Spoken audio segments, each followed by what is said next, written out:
En este espacio quiero hablarles de un tema que creo es esencial y sobre todo va concatenado con lo que la intención con la que hemos querido realizar esta reunión, realizar este evento el día de hoy. Quisiera de pronto, tengo algunos textos bíblicos aquí y me gustaría de pronto repartir los textos bíblicos para que ustedes me puedan apoyar, para que cuando yo los mencione, a quien tiene el versículo bíblico lo pueda leer, ¿de acuerdo? Tengo el texto bíblico de Gálatas capítulo 4, versículos 5 y 7. ¿Alguien que lo pueda tener listo desde ya? ¿Mi hermano? Gálatas capítulo 4, versículos 5 al 7. Entonces cuando yo le diga, usted me hace el favor y lo lee. También tengo Juan capítulo 1, versículo 12 y versículo 13. Mi hermana. Juan capítulo 1, versículo 2 y versículo 3.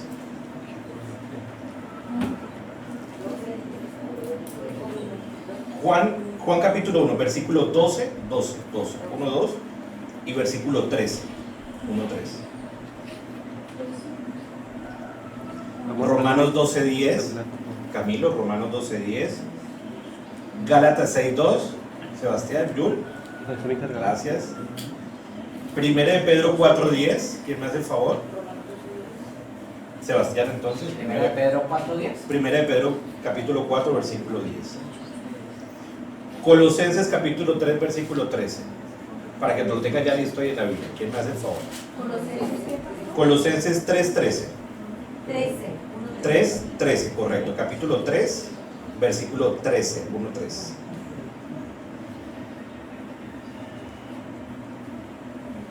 Y también tengo 2 de Timoteo 3, 16 y 17. 2 de Timoteo 3, 16, 17. Cuando yo les mencione el texto bíblico, pues ahí. ¿Listo? ¿Todo claro? ¿Quién va a hacer Timoteo?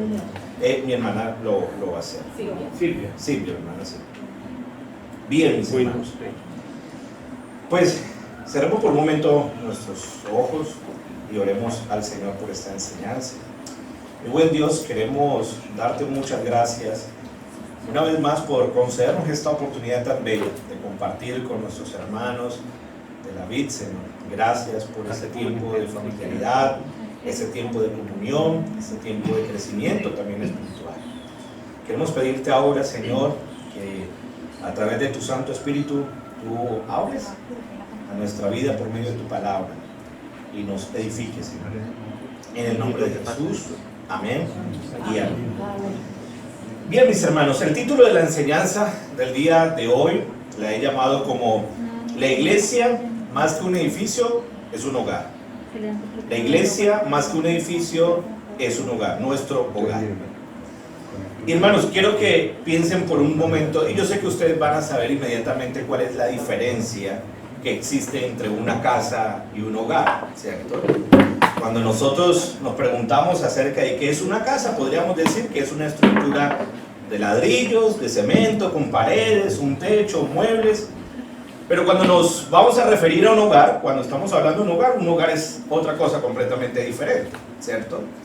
Porque cuando hablamos de un hogar, es un lugar donde te vas a sentir seguro, vas a sentir amor, correcto, vas a sentirte protegido, saber de que perteneces a alguien, que estás compartiendo con alguien, se forjan esas relaciones dentro de ese hogar, de esa familia. Hay risas, hay lágrimas, ¿cierto? Hay dolor, sufrimiento. Entonces, mis hermanos, lo que puede ser para nosotros una simple casa se puede terminar convirtiendo en un hogar, siempre y cuando allí haya el amor y la vida de familia que habita allí en este hogar. Y lamentablemente muchos de nosotros hemos llegado a ver la iglesia desafortunadamente como una casa y no como un hogar. La vemos como un edificio en el que venimos los domingos, un evento en nuestra agenda o un lugar en donde recibimos un servicio espiritual, pero nos vamos tan anónimos como llegamos en muchas ocasiones. Cumplimos con el día del Señor, de venir el domingo a la iglesia, pero nuestro corazón sigue sintiéndose espiritualmente a la intemperie, como abandonados, aislados. Y yo me hago esta pregunta y les hago esta pregunta: ¿esta es la visión que Dios tiene para su iglesia?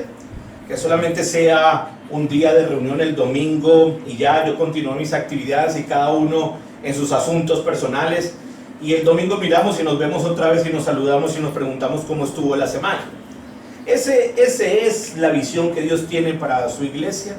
Pues, mis hermanos, sé que ustedes llegan a la conclusión, y espero que así sea, que absolutamente no, esa no es la visión que Dios tiene para su iglesia. Y esta no es una confusión que nos surge a nosotros ahorita en la actualidad. Hace 500 años atrás, durante la Reforma Protestante, hombres como Martín Lutero, Juan Calvino y otros hombres valientes que se enfrentaron a una visión completamente distorsionada de lo que era la iglesia. Y en aquel tiempo la iglesia se había convertido en una institución política, jerárquica, donde arriba estaban las personas más espirituales y el pueblo estaba, como digamos, en la parte baja de la pirámide. Pero en aquel entonces los reformadores, al volver al valor de la palabra, al volver las escrituras como fundamento esencial para la vida en comunidad, para la iglesia y para cada creyente, pues redescubrieron una verdad que es revolucionaria y que evidentemente debe cambiar nuestra perspectiva que tenemos acerca de lo que es la iglesia. Porque la iglesia no es una organización a la que nosotros pertenecemos, sino que la iglesia es un organismo vivo del cual nosotros somos parte, estamos incluidos allí, y por lo tanto, impulsados por este principio de la sola escritura, entendemos que la Biblia, como lo dice la palabra, nos enseña que tenemos el sacerdocio universal. ¿Qué es lo que dice 2 Pedro 2:9? Ese texto creo que no lo repartí, pero dice: mas vosotros sois linaje escogido, real sacerdocio, nación santa, pueblo adquirido por Dios, para que anunciéis las virtudes de aquel que os llamó de las tinieblas a la luz admirable. Y este sacerdocio universal significa que cada uno de nosotros, por la fe en Cristo Jesús, tiene acceso a la presencia de Dios. Y esto es lo que las escrituras nos enseñan y nos muestran a nosotros. Así que la iglesia, ya en esta concepción, dejó de ser una pirámide en el que el clero estaba ahí encima y la gente abajo, para convertirse en una familia de hermanos, todos iguales ante la cruz de Cristo. Todos iguales, y todos somos iguales, llamados a servirnos, llamados a amarnos, a edificarnos mutuamente. Y para los reformadores en aquel entonces, la iglesia local era el epicentro de la vida cristiana. Y eso es fundamental, porque ya no es la reunión en la que nosotros vamos el domingo, ¿cierto?, sino que es el centro de nuestra vida cristiana, de nuestra fe. Por eso, mis hermanos, hoy quiero compartirles el texto que vamos a estar exponiendo el día de hoy, en estos minutos. Efesios capítulo 2, versículo 19 y versículo 22, es el texto que vamos a exponer. Y yo se los leo, el texto. Pero si ustedes lo tienen ahí en sus Biblias, por favor, ábranlo, porque vamos a estar acudiendo a ese texto frecuentemente. Efesios capítulo 2, versículo 19 y versículo 22. Dice el apóstol Pablo aquí en esta carta, y creo que hace unas declaraciones muy hermosas, 3 declaraciones, o por lo menos destaqué 3 de las que hay acá. Así que ya no sois extranjeros ni advenedizos, sino conciudadanos de los santos y miembros de la familia de Dios, edificados sobre el fundamento de los apóstoles y profetas, siendo la principal piedra del ángulo Jesucristo mismo, en quien todo el edificio, bien coordinado, va creciendo para ser un templo santo en el Señor, en quien vosotros también sois juntamente edificados para morada de Dios en el Espíritu. Y por eso, mis hermanos, quiero que miremos estos 3 pasajes, este pasaje, en 3 declaraciones importantes. Uno, es que este texto nos va a mostrar a nosotros que tenemos una nueva identidad. Ese texto nos va a mencionar a nosotros que tenemos relaciones profundas. Y ese texto nos menciona que tenemos una seguridad y un propósito como familia, como iglesia. Así que miremos el primero y ustedes noten cómo arranca el versículo, o por lo menos el texto como arrancamos nosotros. Así que, el versículo 19. Así que. Y estas palabras de así que es un conector que obviamente nos está hablando de lo que viene diciéndonos de los textos anteriores. Y en los textos anteriores nos viene diciendo a nosotros que por la sangre de Cristo, la barrera que a nosotros nos separaba de Dios, porque estábamos enemistados con Dios, recuerde que el hombre cuando pecó quedó destituido de la gloria de Dios, esa barrera que nos separaba por medio de Cristo ahora ha sido quitada. Y ya tenemos nosotros acceso ante nuestro Padre gracias a Cristo, que es nuestra paz. Y después el texto, Pablo concluye en el texto: ya no soy entonces extranjeros ni advenedizos. Cuando nosotros hablamos de la palabra extranjeros, nos estamos aquí refiriendo a una persona que está en una tierra que no es suya, ¿cierto? Pero está habitando allí. No tiene esta persona posiblemente ciertos beneficios legales, tal vez no tenga ciertas otras comodidades que podría tener un ciudadano de ese mismo lugar. Y cuando hablamos de advenedizos, cuando la Biblia habla de advenedizos, digamos lo que es, podría decir como en una posición inferior al extranjero, porque es una persona que apenas está transitando, no tiene raíces. Esa persona está casi como de paso. Por lo menos el extranjero habita en este lugar, aunque no sea su lugar, pero el advenedizo es como de tránsito, nada más, está como de paso allí. Y el apóstol Pablo está diciendo: ustedes ya no son extranjeros ni advenedizos, no son así. Y Pablo está diciendo que esta era nuestra condición espiritual antes de Cristo. Esta era nuestra condición espiritual. Antes de Cristo vivíamos en el mundo de Dios, pero estábamos espiritualmente sin papeles. No éramos legales, estábamos en la casa, digamos, en la creación de Dios, pero no estábamos legalmente allí, estábamos completamente sin ninguna relación o ninguna ciudadanía. Estábamos desconectados completamente de su pueblo, estábamos desconectados de sus promesas. Y recuerde lo que dice el libro de Efesios capítulo 2, versículo 12. Ese texto lo repartí, Efesios 2, 12, no. En aquel tiempo, que son los versículos anteriores a lo que estamos leyendo, en aquel tiempo estabais sin Cristo, alejados de la ciudadanía de Israel, dice, y ajenos a los pactos de la promesa, sin esperanza y sin Dios en el mundo. Esa era nuestra posición antes de Cristo. Estamos alejados de la ciudadanía del pueblo de Dios. No pertenecían las promesas para nosotros. Estábamos sin hogar. Estábamos completamente huérfanos espiritualmente hablando. Pero mis hermanos, por la gracia de Cristo en la cruz, nuestra condición ha sido radicalmente transformada. Completamente transformada. Y Pablo nos da este contraste maravilloso allí. ¿Qué es lo que continúa diciendo Pablo? Sino que ahora ustedes son conciudadanos de los santos y miembros de la familia de Dios. Miembros de la familia de Dios. ¿No le parece un cambio increíble?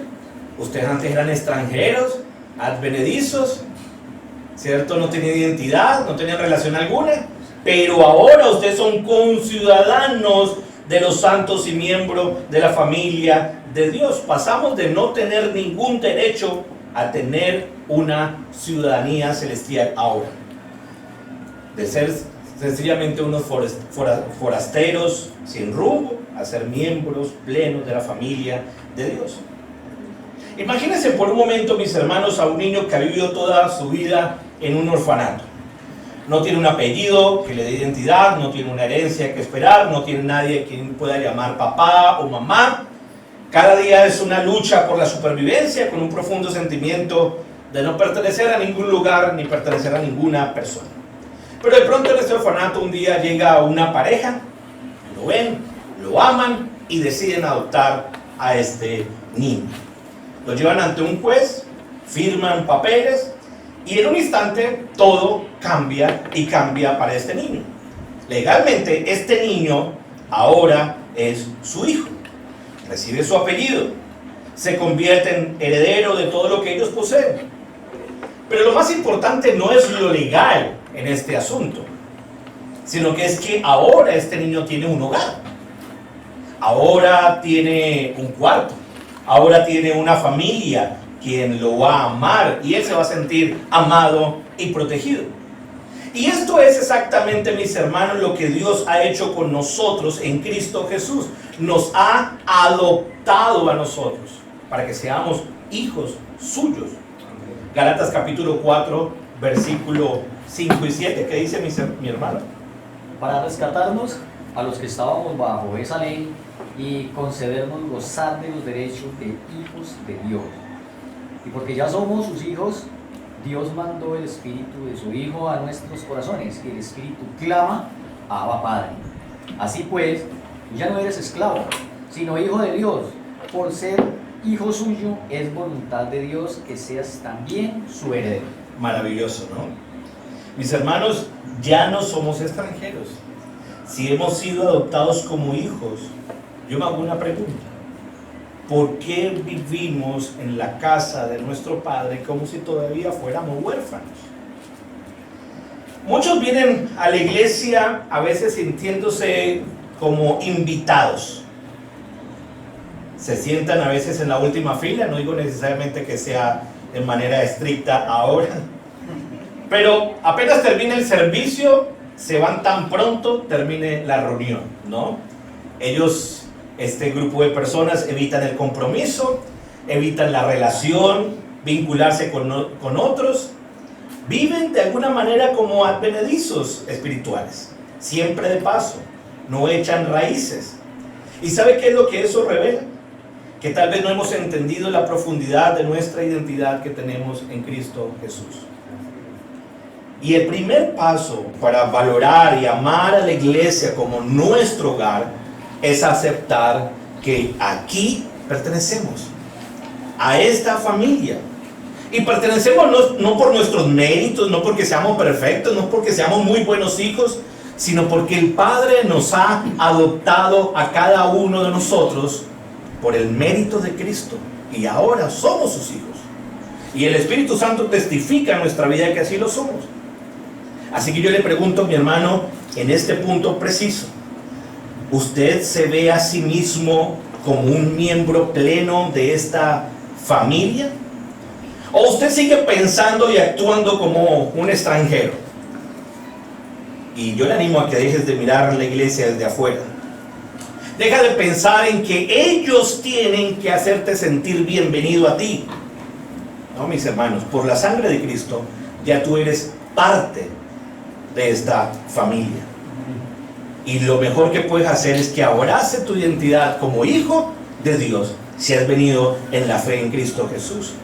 Eres ciudadano del cielo, perteneces ahora a ese reino, a ese nuevo reino, y por lo tanto empieza a vivir como tal, porque ese es nuestro hogar. A esa familia es que nosotros pertenecemos.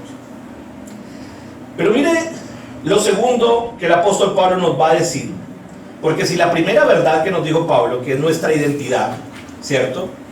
Que ya no somos extranjeros, la segunda nos va a mostrar a nosotros nuestro contexto. Somos miembros de la familia. Y aquí nos muestra que esto nos da relaciones profundas a nosotros. Y yo creo que aquí el apóstol Pablo, obviamente inspirado por el Espíritu Santo, el apóstol Pablo no está usando las palabras al azar. Él podría decir: nosotros somos miembros de una organización, o ustedes a partir de ahora son parte de este club social. Pero el apóstol Pablo utiliza la metáfora más íntima, la metáfora más cálida, la más cercana, la más amorosa. Es que ustedes ahora son miembros de una familia, y es la palabra que él utiliza. Son miembros de una familia.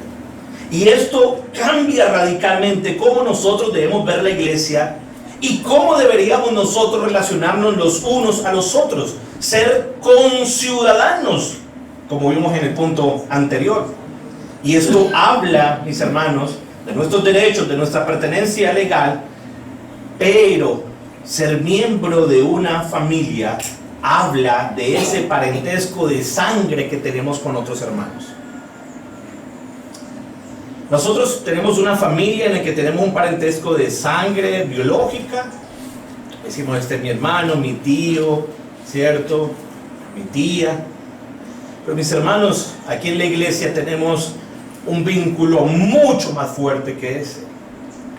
Porque también estamos unidos por medio de la sangre, pero no de cualquier sangre, sino de la sangre de Cristo. Y este vínculo nos hace a nosotros saber de que somos hermanos y hermanas, no por cuestiones naturales, sino por un nacimiento sobrenatural en nuestra vida, como lo dice Juan capítulo 1, versículos 12 y 13. ¿Quién lo tiene? Mas a todos los que le recibieron, a los que creen en su nombre, les dio potestad de ser hechos hijos de Dios, los cuales no son engendrados de sangre, ni de voluntad de carne, ni de voluntad de varón, sino de Dios. Sino de Dios. Hemos nacido de nuevo por la voluntad de Dios, por la obra del Espíritu Santo en nosotros. Y por eso somos una familia. ¿Y por qué somos una familia, hermanos y hermanas? Porque compartimos el mismo Padre Celestial. Y eso tiene implicaciones enormes. Porque ¿cómo funciona una familia sana y una familia funcional? Obviamente no es perfecta.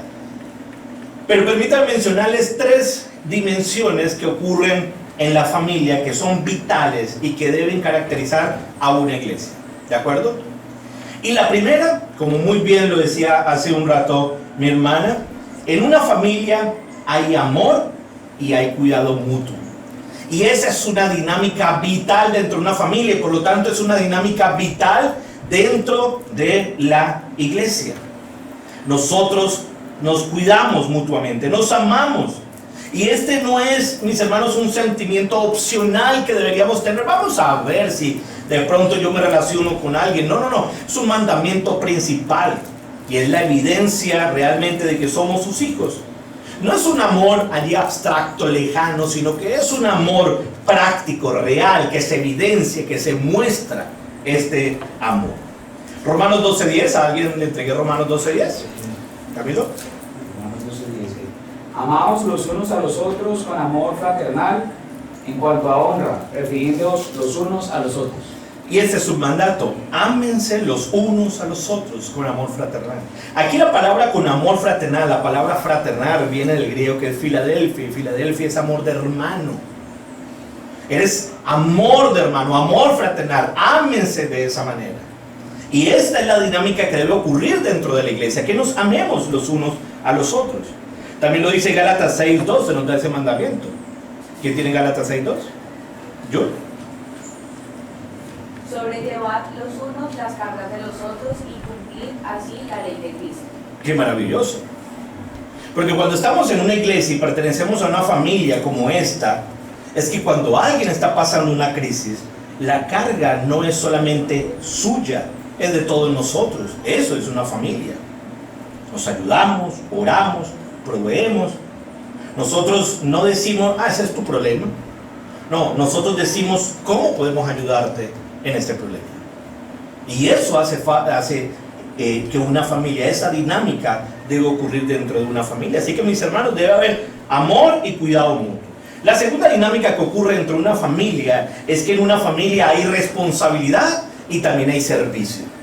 Eso quiere decir, mis hermanos, una casa no se convierte en un hogar, y ojo con esto, una casa no se convierte en un hogar si todos los de la casa o los del hogar se comportan como huéspedes de un hotel, en el que esperan que otros limpien, en el que esperan que otros cocinen, que otros ordenen.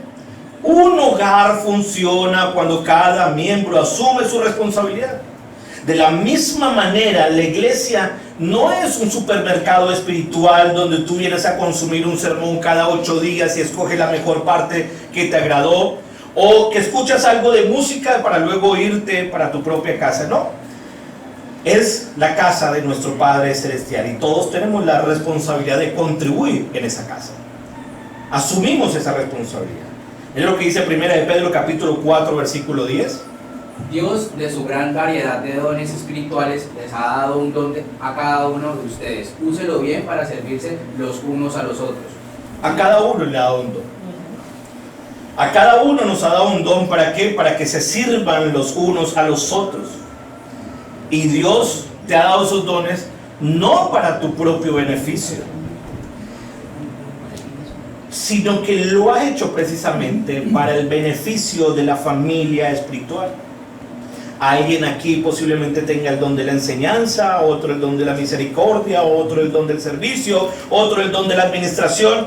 La iglesia solo madura, mis hermanos, y es saludable cuando cada miembro de la familia está usando los dones para servir a los demás. Es necesario cuando usamos esos dones.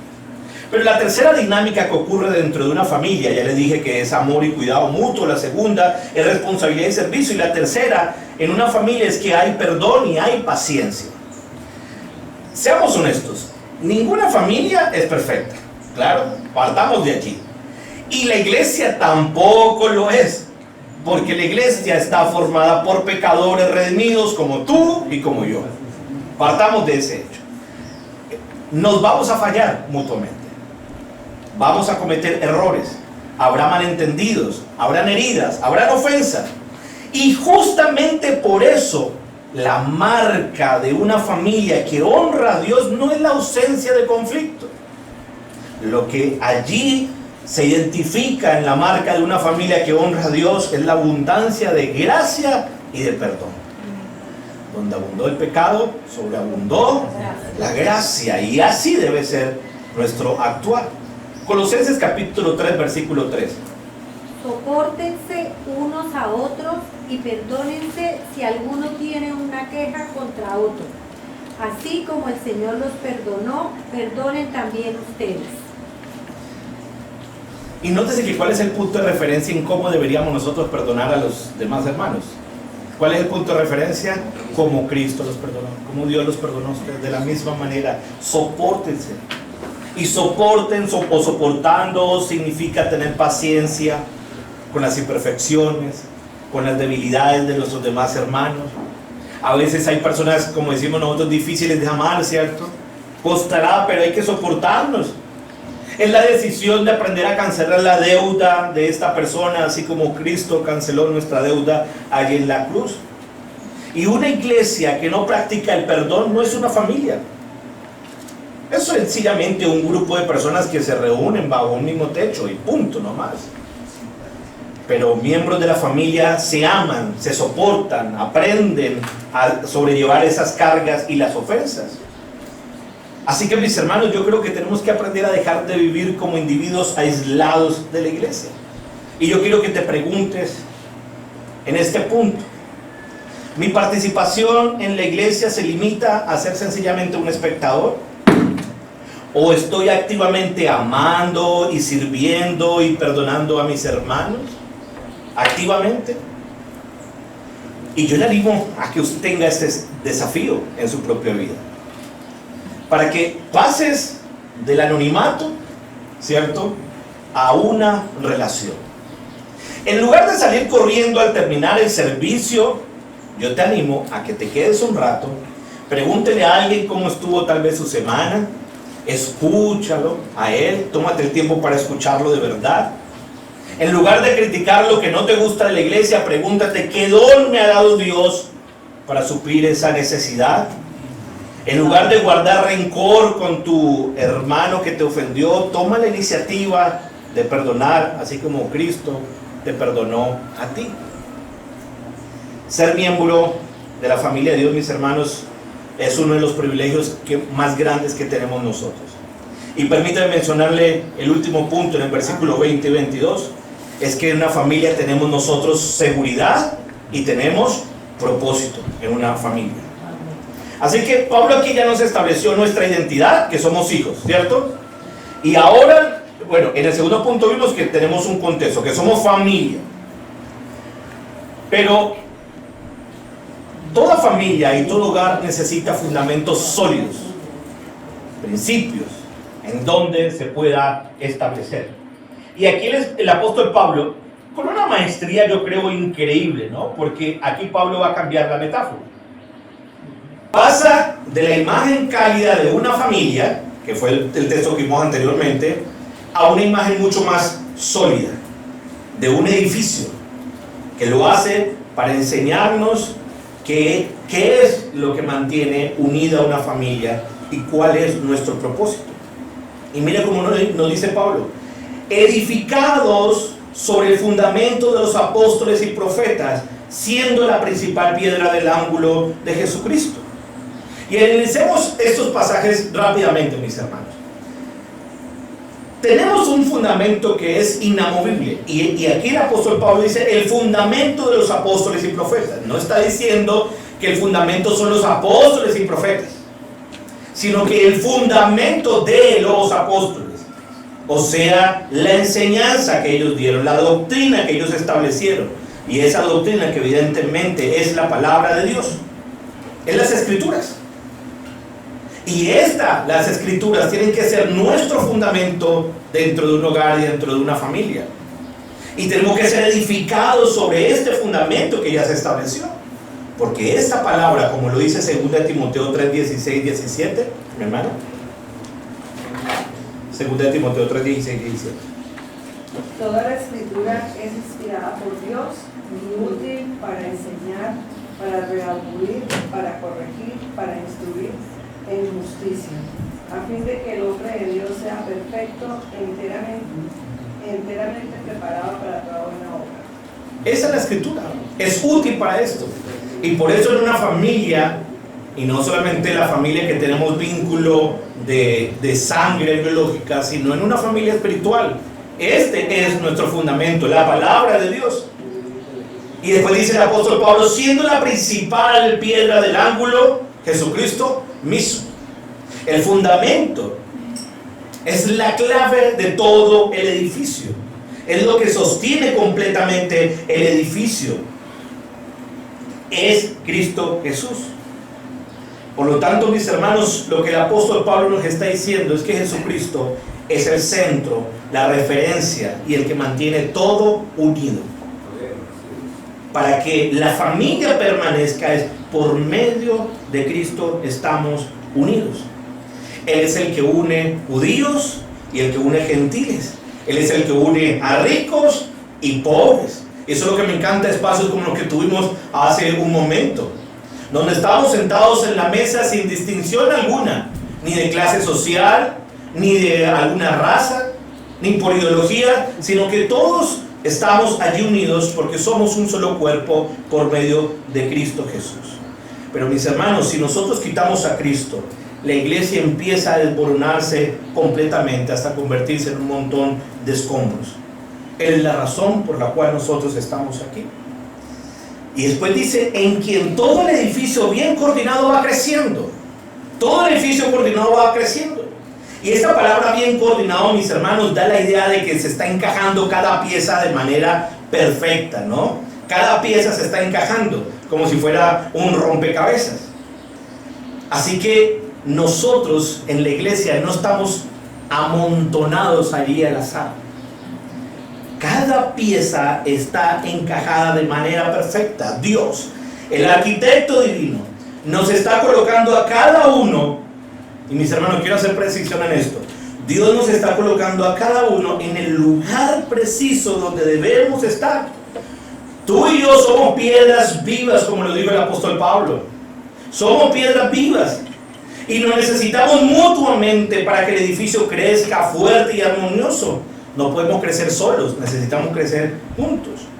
Y después dice, ¿para qué? Para ser un templo santo en el Señor, en quien vosotros también sois juntamente edificados para morada de Dios en el Espíritu. Mis hermanos, el propósito más sublime y asombroso es para ser su templo, su morada. Esta familia, ser su templo, su morada. Yo no sé si ustedes han visto esas grandes catedrales góticas de Europa. Hay una catedral, por ejemplo, que es la de Milán. Duró más o menos 6 siglos en construirse esta catedral. Mucho tiempo. Tardó mucho tiempo. Generación tras generación de artesanos que colocaron piedra sobre piedra. Muchos de ellos empezaron a colocar una piedra que tal vez en lo alto nadie iba a ver esa piedra. Ahí en una esquina donde nadie tal vez la iba a determinar. Pero era fundamental que se colocara esta piedra allí. Y mis hermanos, yo creo que así es la iglesia. Nosotros somos como una catedral espiritual que Dios ha estado construyendo a lo largo de la historia. Cada uno de nosotros es una piedra. Tu vida, tu servicio, tus oraciones, tu fidelidad, todo es un bloque que Dios está usando precisamente para ir construyendo esta gran familia. Tal vez muchos aquí pueden llegar a pensar que tu contribución en la iglesia es muy pequeña, o que tu contribución es demasiado invisible y que tal vez no se va a notar en el gran panorama. Pero mis hermanos, el gran arquitecto, nuestro Dios, sabe que es esencial para construir el lugar donde Él ha decidido manifestar su presencia en el mundo. El templo de Jerusalén era de oro y piedra, pero solamente esto era una sombra, nada más. Nosotros, la iglesia, somos el verdadero templo, no hechos por manos humanas, donde Dios habita por su espíritu. Ese somos nosotros. Así que yo te animo en este punto 3 cosas puntuales. 1, valora la palabra de Dios que se predica en la iglesia, porque ese es nuestro fundamento. No podemos tomar a nosotros a la ligera. Ama la predicación fiel de las Escrituras. Estudia tú mismo la palabra de Dios y asegúrate que tu vida esté alineada con el fundamento que se ha establecido, su palabra. Y lo segundo que quiero decirte en este punto: deja de verte como una piedra solitaria en medio de esta gran construcción, porque eres parte de algo mucho más grande que tú mismo. Tu compromiso o tu falta de compromiso afecta a toda la estructura de la iglesia. ¿Estás construyendo a la edificación o estás construyendo a la división? ¿Estás permitiendo que Dios te use para fortalecer a otros? Y lo tercero que quiero animarte en este punto es que cuando nos reunimos nosotros como iglesia, no estamos simplemente yendo a un edificio, estamos constituyendo la morada de Dios en el Espíritu, como lo dice su palabra. La presencia de Dios habita aquí de una manera especial, y esto debería llamarnos a nosotros a una absoluta reverencia, pero también gozo de parte del Señor, a una expectativa maravillosa, sabiendo que la presencia de Dios habita en medio de nosotros. Porque no solamente venimos a encontrarnos unos con otros, sino también venimos a encontrarnos en esta presencia con nuestro Señor. Así que, mis hermanos, la iglesia no es un club al que nos unimos, es la familia en la que hemos sido adoptados por Dios. Amén. Amén. Tenemos una nueva identidad como hijos e hijas amados. Esta no es una relación de extraños, es un lugar donde estamos llamados a forjar relaciones profundas. No es una simple organización humana, sino que es un edificio espiritual, un templo santo, como lo dice su palabra. Y yo quiero que volvamos a la pregunta con la que iniciamos: ¿qué convierte una casa en un hogar? La vida de la familia que habita en ella, precisamente. Y lo mismo es cierto para la iglesia. Pero la pregunta que debemos hacernos ahora con honestidad es: ¿cómo he estado tratando a mi iglesia local? ¿He tratado a mi iglesia local como un hotel de fin de semana?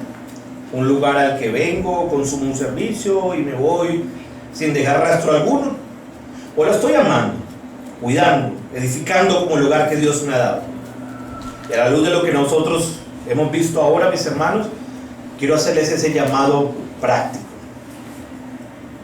Si hay alguno aquí que tal vez se siente como un extranjero o un advenedizo, Quizás llevas semanas, meses o incluso llevas años viniendo a la iglesia, pero te sientes desconectado de la iglesia, sientes que no perteneces del todo.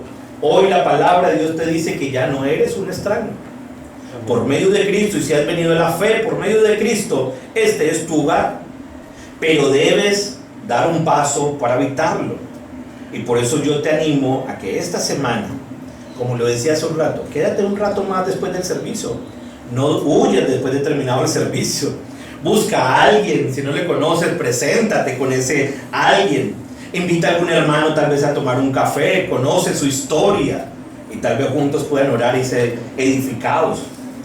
Busquen dentro de la iglesia un lugar para servir. Pregúntale al pastor en qué puedo ayudar, porque cuando sirves pasas de ser simplemente un consumidor a convertirte en un contribuyente que ayuda a edificar completamente la familia. Pero si hay alguien aquí que en realidad ya se siente parte de la familia y dice, no, yo la verdad me siento cómodo en esta familia, pues gloria a Dios por ello. Pero también quiero animarte a algo, a una mayor responsabilidad. Cuando a veces de pronto tenemos que dejar a nuestros hijos solos en casa, a quien le delego la responsabilidad de cuidar al menor de la casa es a mi hijo mayor. Cuida del menor. Los hermanos mayores en la iglesia deben cuidar de los hermanos menores de la iglesia. Miremos si de pronto hay algún extranjero por allí que vemos en esa expresión, o vemos algún advenedizo por allí que no ha podido o no ha querido conectarse a la relación de la iglesia. Búscalo y anímalo a que se conecte. Pero también, como hermano mayor, sé ejemplo de unidad, sé ejemplo de servicio y sé ejemplo de gracia y de perdón dentro de esta comunidad de creyentes. Amén. Amén. Colóquenos de pie, mis hermanos, oremos y demos gracias al Señor.